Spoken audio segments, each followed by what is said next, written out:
This is Inside Douglas County on News Radio 93.9 FM and 1240 KQEN. Every weekday, we talk with public officials, business and education leaders, nonprofit organizations, and more about the issues of the day as we work hard to help you stay connected with local news and information. Presented by Roseburg Foot and Ankle Specialist. Now, here's Inside Douglas County on News Radio 93.9 FM and 1240 KQEN. Afternoon. Thanks for being here. We want to talk with Republican candidate for Congress, Monique DeSpain. Thanks for being on today. Thanks for having me, Kyle. Well, I know in the middle of the summer, well, actually, we're in the beginning of the summer now, but in the summertime season, a lot of folks not paying as much attention to a campaign, but campaigns themselves have a lot going on because it's the time to really get ready for the big push in the fall. What kinds of things is your campaign involved with right now? I am raising money and knocking on doors, and I'll be spending a lot of time in Roseburg this weekend. So we're coming up on the close of the second quarter. It's really important to keep ahead of the opponent on fundraising like we have been so we can do a good showing in the fall. So MoniqueForCongress.com, you can make contributions there. But we have already knocked about 4,000 doors throughout the district. I have a wonderful team of volunteers in Roseburg, and I'm going to be door knocking with them on Sunday and having a meet and greet at the Backside Brewery at 12:30 to 1:30. Meet Monique this Sunday, Backside Brewery. So we're doing things like that every day. But I wanted to come on and just finish telling the story or an update for this case that's very important to the citizens of Roseburg, the Sahara Dwight case, murder case. Yeah, you were at the hearing, if I'm correct. I went to the release hearing on June 3rd. You know, all through the campaign, I've been telling everyone my priorities are the priorities of Oregonians in the 4th District. And one of those priorities is public safety. And one of my supporters contacted me to share his story. He introduced me to Twyler Dwight about this just horrible experience, just terrible situation this family has been enduring for over 16 years.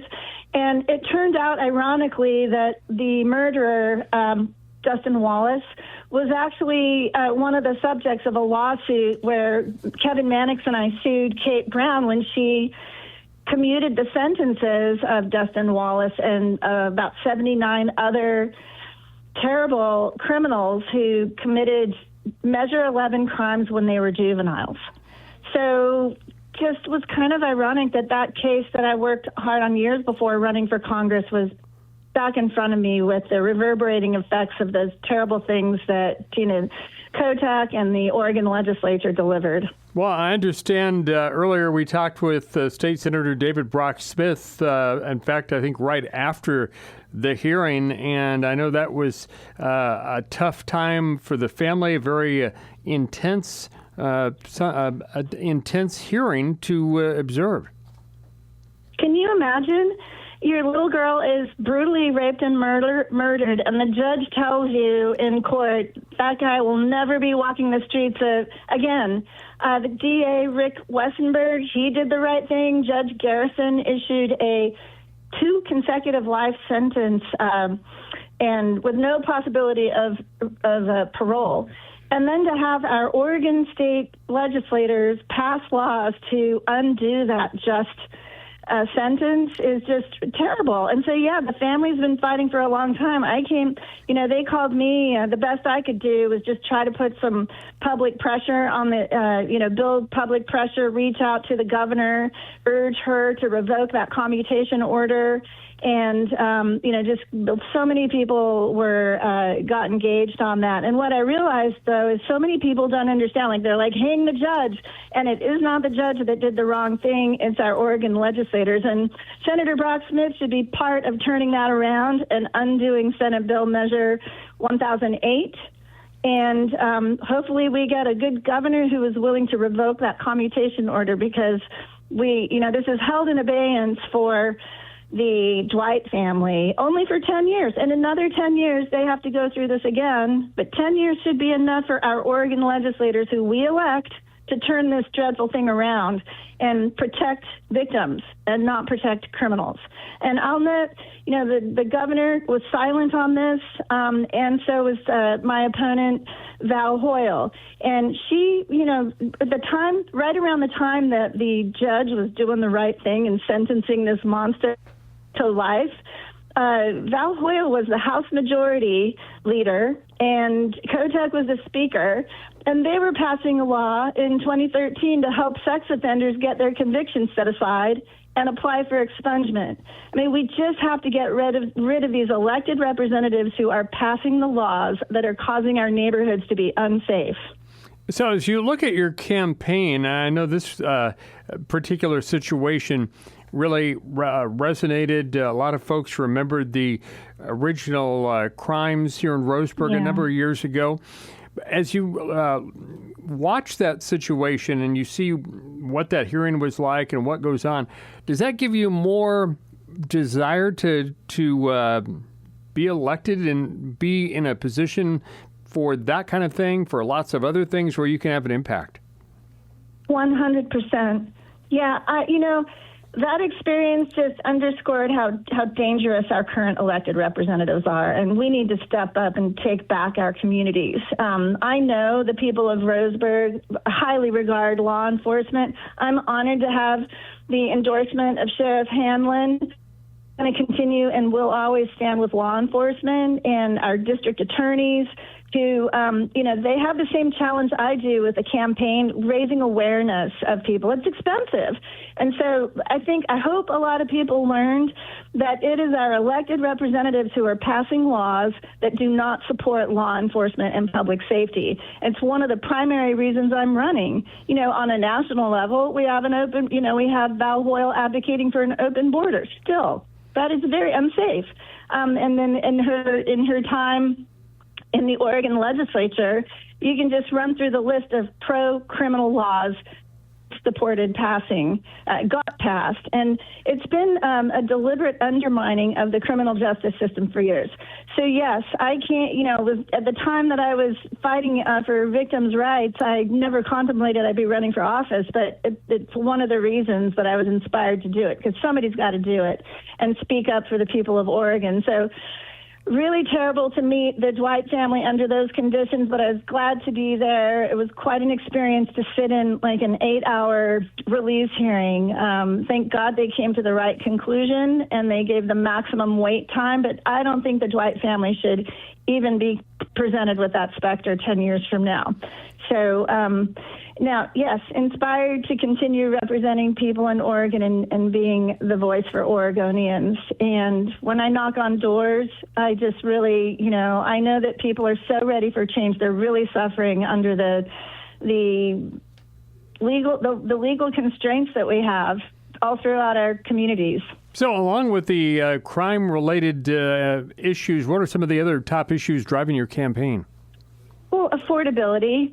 Again, very much driven by government having too many regulations, permits, and, of course, taxation. I'm really proud of Oregonians. They, across the entire state, stood up against the Oregon State Legislature governor wanting to add another tax. Not delivering results, though, right? It's just another example of taxation without representation. All of this is driving up costs on absolutely everything. Housing remains, I'm knocking on doors with, modest homes, and the rents are outrageous. People are really struggling with no opportunity to save. I want to get us back to the prosperity we once had. We talk a lot about accessing timber, managing our forests, having a resource that we can sell that has value to the rest of the country and the world, instead of looking to us to pay for everything. Taxes and real estate taxes. We need to get back to jobs, affordable housing, and we can do that if we have good leadership that's passing the right laws. We're going to take a break, talk more with Monique DeSpain when we come back. The interview of podcast after 1 at 541radio.com, 1245 News Radio, 93.9 FM and 1240 KQEN.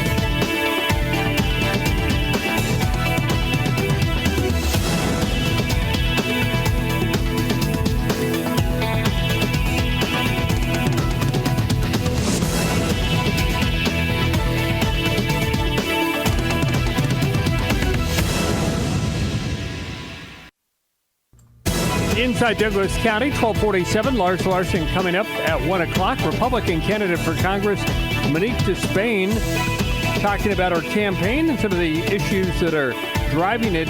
You mentioned affordability for people trying to get homes, for example. Talk about the housing situation in your district, how you think you could make a difference working on the housing issues. Well, there are federal laws being passed in the Oregon legislature that would remove some of the barriers to building housing and developing housing. Val Hoyle voted against the SPEED Act. I would have voted in support of it. It just removed, like I say, you hear, I think, I talk about it all the time. I hear it from builders. They got to spend $100,000 on before they can even break ground, getting through all the surveys and various restrictions and requirements, and it's very slow. And so people don't even want to invest in building a home here where they can develop housing somewhere else. So there's that, and then land use restrictions, environmental restrictions. Some of them just don't make sense, and they're slowing down. Now, you also, though, you can't just build housing. You've got to have jobs and good schools and good hospitals. And so it's just an orchestration of efforts that we have to attract businesses so they create jobs and then we address the housing shortage. So none of that's happening under the Democrat leadership of the state of Oregon. And then we have Val Hoyle, who wants to take those bad policies to Washington, D.C. and apply them to the whole United States. So the SPEED Act and the Fix Our Forest Act, all of these things that would be good for the district, she's not supporting. So related to housing is also the homeless issue. What would you like to see done there? That is the epicenter of so many problems. And I don't know if you remember, I had a round table for veterans issues in Winston in 2024, bringing together stakeholders that all serve our veteran population that's so important to all of us. And law enforcement came to the table too. They employ a lot of veterans. And the reason I do these, I'm going to have another one to bring the stakeholders here in Eugene that are involved in the homeless, serving the homeless, the addicted, and the mentally ill. Now, we do have homeless people that are not addicted or mentally ill. There are people living in their cars that work full time. That is just unacceptable, and we need to have affordable housing for that working class. But the addicted are, I hear upwards to 90% of the homeless are addicted. We have a real problem with not having adequate treatment capacity to bring people out of addiction and mental illness. Sometimes it's one or the other, sometimes it's both. I mean, there are lots of different situations that drive the homeless situation. There's no single solution, but there's some basic, we need to expand treatment capacity. We need to require accountability for all these hundreds and hundreds of publicly funded homeless addiction mental illness programs that are not delivering positive outcomes. We are growing the homeless problem. So just as they brought the veteran stakeholders together who are kind of operating in silos or redundancies or not identifying gaps in service to veterans, I am bringing together the stakeholders from law enforcement, from housing nonprofits, and the healthcare industry together to start solving problems together, to start communicating. That's what we need. We need people who will work on solving problems, not just dig in their heels and name mudslaying and just not get anywhere. So I'm going to convene a public safety roundtable, and there'll be more to come on that. Now, you've talked before about federal forest issues. Of course, there's been a change in direction during the current administration in Washington, D.C., but any of these issues, whether the position changes at the top, it takes a long time to usually implement some of these changes. Would you like to see or try to find a pathway to do some of the changes sooner? Absolutely. We need federal partners willing to work with state leadership. We need state leadership willing to work with the feds. We don't have that in Oregon. We have sued the Trump we're using Oregon tax dollars to just sue the Trump administration. I think the last I heard was something like 53 lawsuits. we've got to come together and start solving the problems for the people who live in Oregon. If you go to my website, I've done several pieces. There's a lot of information there on the laws that I would support, the policies that I would support. I would, the roadless rule. We need to revoke that and start maintaining our forests and the roads into them. I support sustainable harvesting, that we sell timber instead of letting it burn. We need to protect our forests, not just talk about, there's been a drought and we didn't get any snow, so hunker down, everyone, she's going to burn. That is what our current Congresswoman is telling people. It doesn't. Here's what I have to say. We need to get serious about maintaining our forests, because it is going to get hot. We are going to have years where there's not enough water, and we know that's going to happen, and we should prepare for it. And oh, by the way, we should get back to having the good jobs we used to have in the forest management and timber industry and get our mills up and running. We need a federal partner to work with the businesses, the timber businesses. There's a broad spectrum of them. We need a federal partner to facilitate getting back to prosperity and preserving our forests. If you end up being elected in the fall, have you already begun to make connections with GOP members that are already, especially in the House, but in Congress in general, and kind of get more of a feel of what it would be like to actually be there? Absolutely. I have been in touch with Bruce Westerman. He's the only forester in Congress and is proposing a lot of great, he's the sponsor of the Fix Our Forest Act that I would have supported. It doesn't address everything, but Val Hoyle voted against it without explanation in 2024.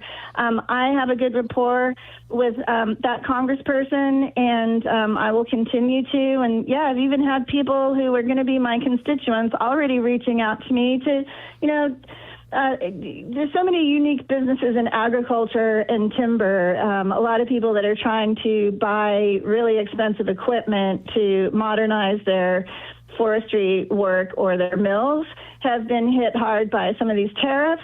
And, we need that information from the ground. This is how I work. We facilitate the ease for businesses here in the district.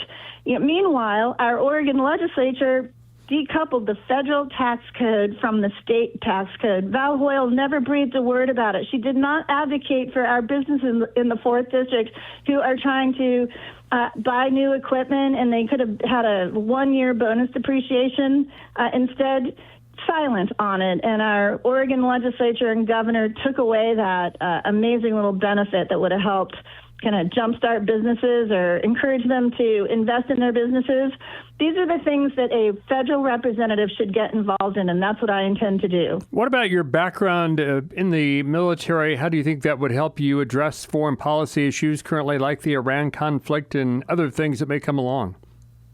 I'm so glad that we have many veterans just responding to the call to serve in Congress when we are in very likely a wartime Congress. We need people like me who understand national security, who, 30 years, I picked up a little bit, and top secret clearance. It is very serious. It is a primary function of the federal government to ensure the national security of the whole United States, and to take very seriously our role on the world stage. And we have representatives, including Val Hoyle, just absolutely unprepared to be clear-eyed and understand the ramifications. She's rooting for Iran. I'm not. I'm rooting for America. Less than a minute left here. Talk about your upcoming events real quickly. So I'll be in Roseburg. The Douglas County Republicans are having a 250th birthday celebration for our great country at Melrose Vineyard. So I'll be doing that. I'll be staying in town and then door knocking and meeting all the great citizens of Roseburg. We are having a Meet Monique. If you want to come and talk to me, anyone's welcome to come to the Backside Brewery. 12:30 to 1:30, we'll just be taking a break and then going out and door knocking again, just reaching voters. And like I said, I really need contributions. We need to reach voters. We need to reach hundreds of thousands of voters. And so MoniqueForCongress.com, there's a contribution link there. And if you want to door knock, we can get you set up to do that as well. All right, Monique DeSpain, Republican candidate for Congress. Thanks for being on today. My pleasure. Thank you, Kyle.